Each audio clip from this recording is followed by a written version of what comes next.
Pepe, can I get your thoughts maybe on what's happening in Mariupol and Kherson and the land corridor that's being built now? How do you see the whole situation with the Russian troop movement?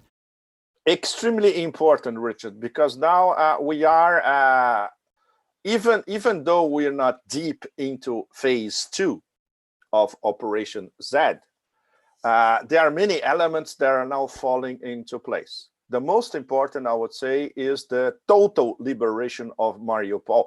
You see videos of life coming back to Mariupol. It's absolutely staggering. It's amazing. A reconstruction everywhere, people distributing flowers, painting houses, you name it. And of course, what's left is the numbers, of course, vary. Who is in the bowels of Azovstal? So we have, I would say the numbers range from 1,500 to 3,000, roughly. But very, very important, something that Basurin, the head of the DPR, said, I think earlier this week, there are 400 foreigners among these 2,000, 2,500, and these include ultra high level NATO instructors, not only mercenaries, but NATO instructors. And these are the people the Russians are after. The Russians, the Chechen Spetsnaz, and the DPR forces. They want these guys alive because they want to take these guys to a war crimes tribunal, which is going to be set up probably in Donetsk, let's say in June or July, the summer, certainly. Wow. And they want these guys to spill the beans. Yeah, because we heard these rumors that there are generals or there are rumors. You're right. The rumors about the American general, now a Canadian general. We got confirmation here in Paris. We got a confirmation via a dissident source in the Paris intel establishment. There are 50 Frenchmen among these, and some of them ultra high ranking, which was the confirmation that we were expecting to have to make sense of all that. Do you remember that flurry of phone calls from Macron to Putin a few weeks ago? Yeah. When he was trying to establish a humanitarian corridor in Mariupol? No, it's to extract his assets over there. And here, obviously, because this is Paris and everything in Paris is a pyramid, and everything is highly concentrated, and only when people want an information to really leak, they actually leak it. It never leaks, in fact. But you have a lot of dissidents who, in the French jargon, they call themselves patriots, which means they are anti-Macron, anti-globalist, anti-this government, and anti-NATO. And so we start to have confirmation from these guys who are very well placed, and they still have their contacts in the Ministry of Defense, in the DGSE, the French Foreign Intelligence. And then you have confirmations like these. Yes, we have 50 over there, some of them very important. And yes, NATO instructors. And worse than that, an illegal covert operation supporting the neo-Nazis of the Azov battalion. So if you have something like this exploding as a scandal here in France, this new Macronist joke falls. There's no question about that. And that's why they're desperate at the Elysee. And they were desperate before the elections, even now after the elections. They are like this, because they know that this could explode during this war crimes tribunal if these guys are caught alive and become witnesses. Yeah. And this is something that we had also, I would say, an indirect confirmation, but it's not 100% reconfirmed. Apparently, there was an order from the Elysee that they are not allowed to surrender. And this makes it even more serious. They're going to have to die. Right. The bowels of Azovstal. They cannot be captured by the Russians, which means that it makes the whole narrative, even if it's not 100% confirmed, but the sources that are examining, they are really, really serious, and insiders or former insiders. It makes total sense. The whole narrative for the past few weeks of what the French government has been trying to do with Putin on Azovstal specifically, Guys, yeah, it's scandalous. If they're captured alive, it's game over. Yes. Yeah. It's game over. If these guys are captured alive, it's game over. Same for the American general Coultier. Same for this new Canadian general that popped up this week. Same thing. Well, in fact, it's amazing because there was a French or German, I think it was a French journalist who came back from Kiev. He showed up in one of the talk shows here. I saw it. And he said on air, everything is controlled by the Americans. And people were like, what? Because this information simply didn't exist in France until this guy, who was a mainstream media journalist, actually. Was not it's incredible.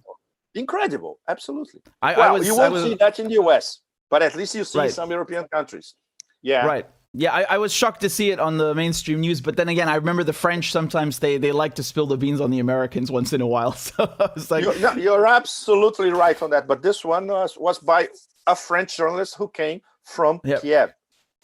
It was nobody really could telling. say no, he's lying. Exactly. Yeah.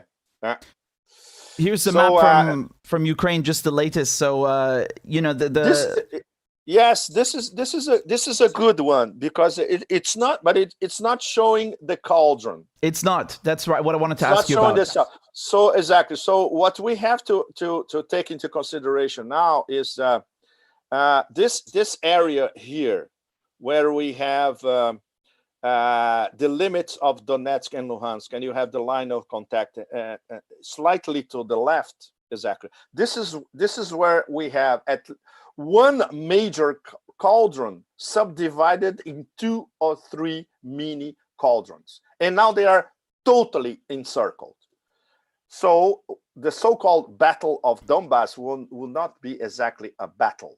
It's going to rely on what will be the preferred mechanism chosen by the Russian Ministry of Defense to get rid of these at least 60,000, maybe 80,000, the best troops of the Ukrainian armed forces. Of course, they are enticing them already to surrender. It's quite probable that most won't. First of all, because the directive from Kiev is no surrender, and this directive from Kiev comes from Washington. But assuming they surrender, they will be treated. You will be treated like prisoners of war.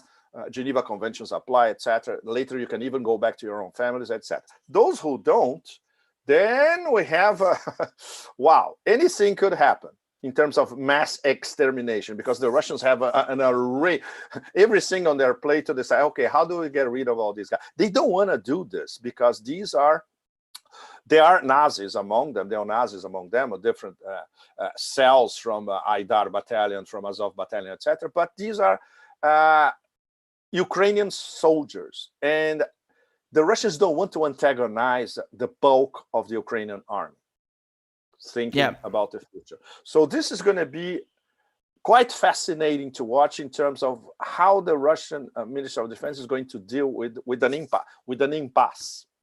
Or if the level of provocation by the Americans and NATO in other parts of Ukraine, including attacks on Russian territory, which have increased in these past few days, if this goes up, the Russians are going to lose their patience. Seriously. And these guys are going to be like a gigantic Tarantino movie in real life. They will be flame-thrown to death. There's no question about that. So, but this is not Russia plan A at all. At all. They would like this to last until the end of May. I'm not sure this can be accomplished because these troops, they have been there for almost 8 years in many cases. There are trenches all over the place. The Russians don't want a kind of Stalingrad on steroids going on, as much as they don't want to incinerate everybody. So it's going to be a very difficult political military decision, or as the Russians love to put it, military technical decision. Go ahead, please. Yes. I understand, of course, what you're saying, because at the end of the day, these are the neighbors, and you have to be very. They're at least cousins. Even if they're not brothers, ideologically not anymore, because they have been brainwashed completely since Maidan, but they are more or less the same people. Today, before talking to you, I spent my whole day doing a concise theory on the modern history of Russian Orthodoxy compared to Christianism, and Ukraine as well, since 1654. Yep. And how they were incorporated into Russia, how they became part of the Russian orbit, what happened during Catherine the Great, etc., the situation in the Black Sea, the role of Odessa, etc. You won't find any of this in a normal discussion across NATO stand. You won't. You simply won't. It's crazy. Since I arrived here, I found it because an academic here in Paris said, okay, read this magazine because these guys at least are talking about this. Was the only source, I would say contemporary source, something published a few days ago, that is actually touching on this stuff. Of course, very slanted and from a NATO stand perspective, but at least they are talking about it. Yeah. You won't see this in American media or even so-called American cultural magazines or journals. Never. Never. It's too complex. The only narrative that's accepted is Russia bad. Like, that's so simplistic and childish. It's the only narrative, Richard. It's the new Hitler, and we've all seen this before, especially for the past 20 years. Mm-hmm. Everybody is the new Hitler. Saddam Hussein, Bashar al-Assad. They always find a new one, and it's really something.